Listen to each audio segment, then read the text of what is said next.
Ayan! Malapit ko nang matapos na pinadrawing ko si Among Us!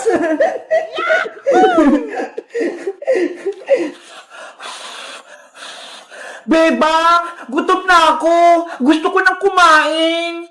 Huy, princess! Hindi mo pa nga natatapos ang assignment mo eh! Tapos pagkain agad yung iniisip mo!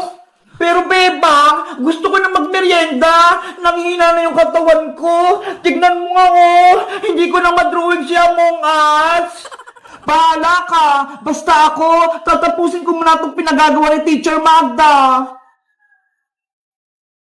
Kumain na kasi muna tayo, bebang. Mamaya na yung assignment na yan. Eh paano? Wala namang pagkain dito sa bahay eh. Anong kakainin natin? Ano ba yan? Gutom na gutom pa naman ako. Tahong! Bumili na kayo ng tahong! Wow! Oy, bebang! Naririnig mo ba yun? May nagtitinda ng tahong sa kalsada! Tahong kayo dyan! Masarap to! Tahong! Ayaw nga no! Tara! Bumili mo na tayo ng tahong, princess! Gusto ko rin yun! Kukunin natin itong mga baso, lalagarin ng tahong! Eto sa isa, bebang ah! Mamaya ka na assignment ha! Bibili muna kami ng tahong ni princess!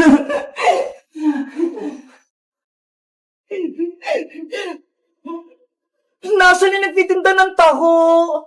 Tahong!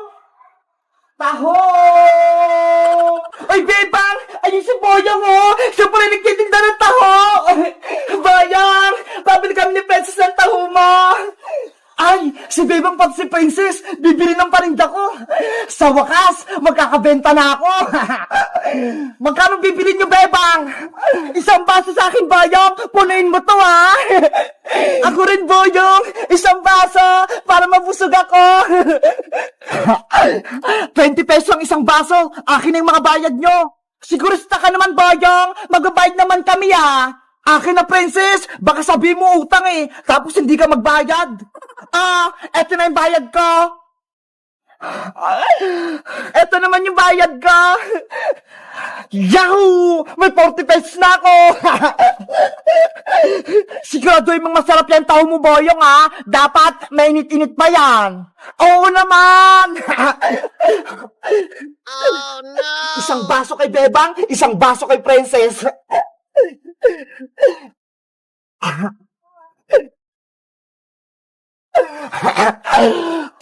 Bebang, Princess, eto na yung taho nyo.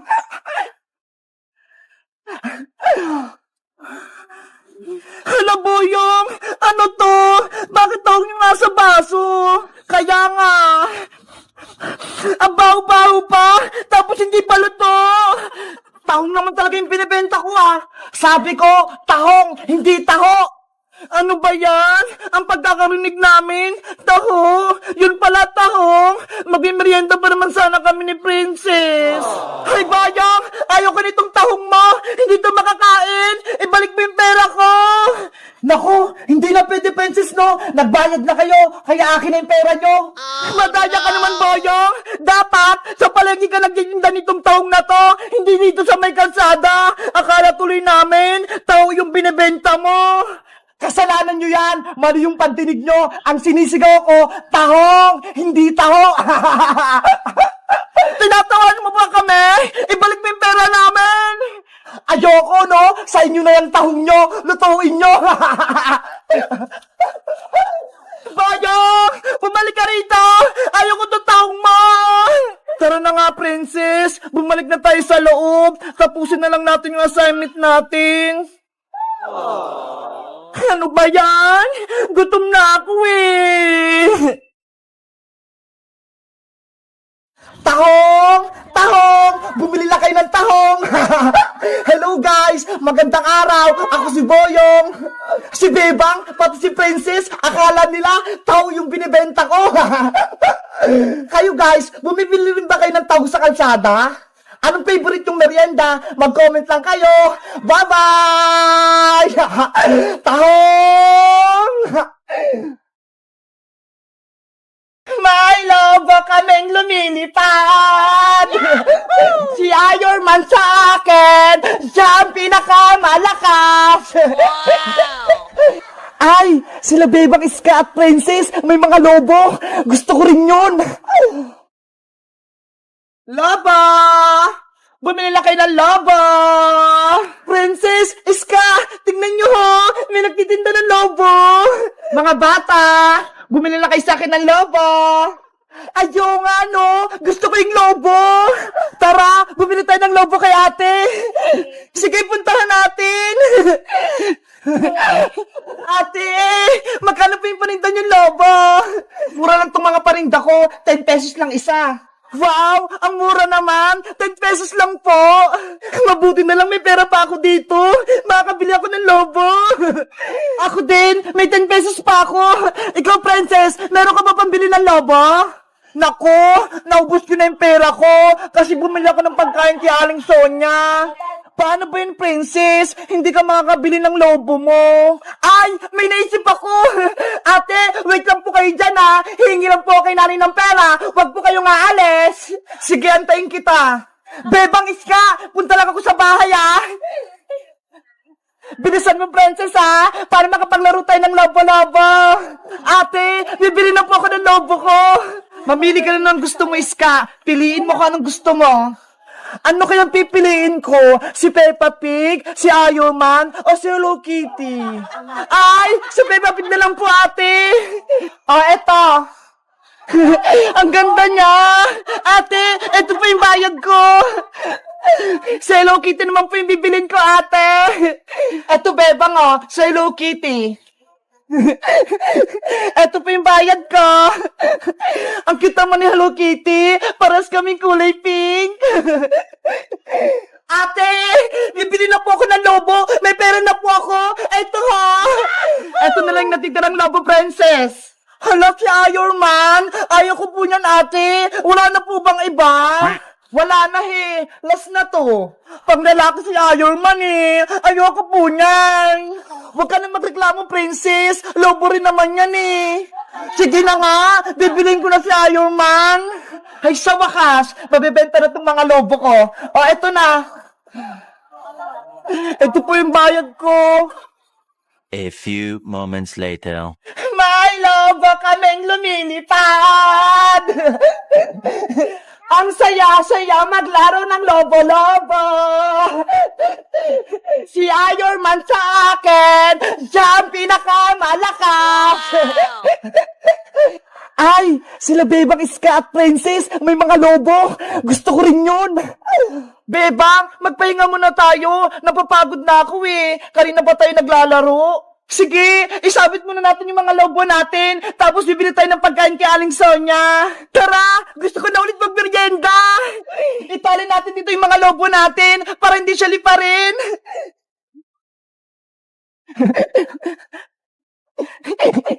Mga lobo, dito muna kayo ha. Huwag kayong lilipat, babalik kami. Ayun, iniwan nila yung mga lobo.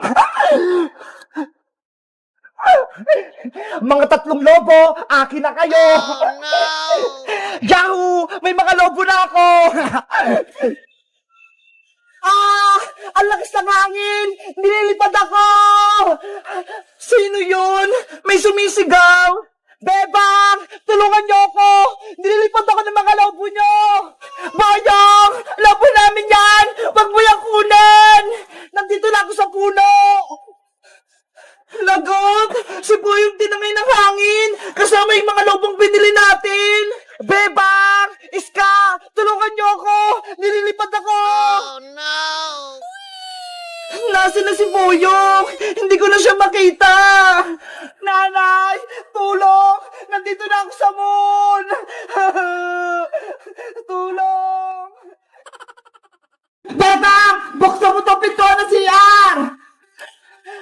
Oh, no! Bebang! Kanina ka pa dyan! Lumabas ka na! Nay! Mamaya na po! Tumatay pa ako! Lagot talaga sa akin to si Bebang? May kalokohan na naman! Aling sitang! Tama na po yan! Ate Bebang! Natatakot na po ako! Baka pagalitan ka ni Aling sitang! Huwag kang mag-alala, Emily! Ipagtatanggol kita kay nanay! Bebang! Ano ba? May tinatago ka ba sa akin? Wala po, Nay! Ate Bebang!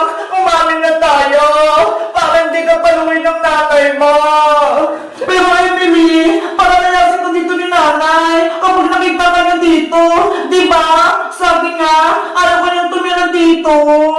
Mas malulungkot po ako kapag pinagalitan ka ni Aring Sitang. Saan ka na pupunta kapag pinalis ka ni nanay? Diba? Sabi mo, wala ka ng bahay. Nabahanga. Huwag kang mag-alala, Ate Bebang. May kaibigan pa naman po ako eh. Sila rin at saka si Dan Ezekiel. Doon na lang po ako sa kanila titira. Naawa ko sa'yo, Emily. Sana, ikaw na lang ang kapatid ko. Para ikaw na lang ang kasama ko dito sa bahay. Gustuin ko man, Ate Bebang. Pero, ayaw naman sa akin ni Aring Sitang.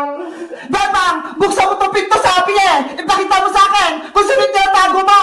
Aling Sitang, tama na po yan. Nasisira na po yung pintuan nyo. Bitawan mo ako, Princess. Siguro, kasabot ka din. Anong tinatago nyo na, Bebang? Umamin ka? Wala po, Aling Sitang. Sabi mo sa akin ng totoo, Princess. Hindi na kita bibigyan ng spaghetti tuwing birthday ni Bebang kapag nagsisinungaling ka. Sige na nga po. Aamin na ako. Sige, sabihin mo. Si Bebang po, may tinatagong sikreto. Ano nga ang sikreto? Pinapatulog po ni Bebang si Emily doon sa taas ng bahay nyo, sa may bayan. Ano? Si Emily? Pinatutulog dito ni Bebang sa bahay? Opo. Sinasabi ko na nga, be. Bebang, lumabas ka dyan! Emily, anong gagawin natin? Ate Bebang, lumabas na tayo. Umamin na tayo kay Aling Sitang. Sige na nga, wala na naman tayong takas eh. Sagot lang po, Nay. Lalabas na ako.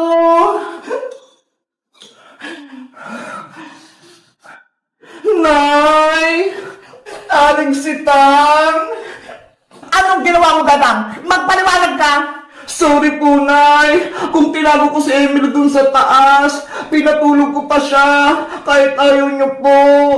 Aling Sitang, sana, mag niyo pong pagalitan si Ate Bebang. Wala naman po siya kasalanan eh. Pasensya po, kung kay Ate Bebang po ako humingi ng tulong, para meron po akong matuluyan.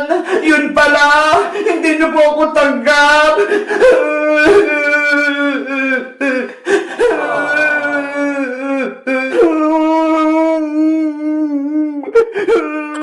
Sorry po talaga, Aling Sitang. Alis na po ako. Kung palalayasin niyo po na si Emily, sasama po ako sa kanya para meron pumuprotekta kay Emily. Ako din po, Aling Sitang. Sasama ako sa kanila bilang kaibigan ni Emily pati ni Bebang. Susuporta ako sa kanila. Tumahimik! Bebang anak, huwag na kayong umalis. Tatanggapin ko na si Emily. Dito na siya sa ating bahay. Talaga po, Nay? Oo, dito na siya matutulog at titira. Salamat po, Aling Sitang. Huwag ka nang umiyak, Emily. Dahil mahal ka ni Bebang, mahal na din kita. Ako, Aling Sitang, hindi niyo po ba akong mahal? Siyempre naman, Francis, mahal ko kayong lahat. Yay! Bibigyan ako ni Aling Sitang ng spaghetti sa birthday ni Bebang. Ate Bebang, magkakasama na tayo. Wala nang iwanan. Kaya nga eh, ako din, masayang-masaya ako. Kayo guys, masaya ba kayo? Natitira si Emily? Mag-comment lang kayo. Bye-bye!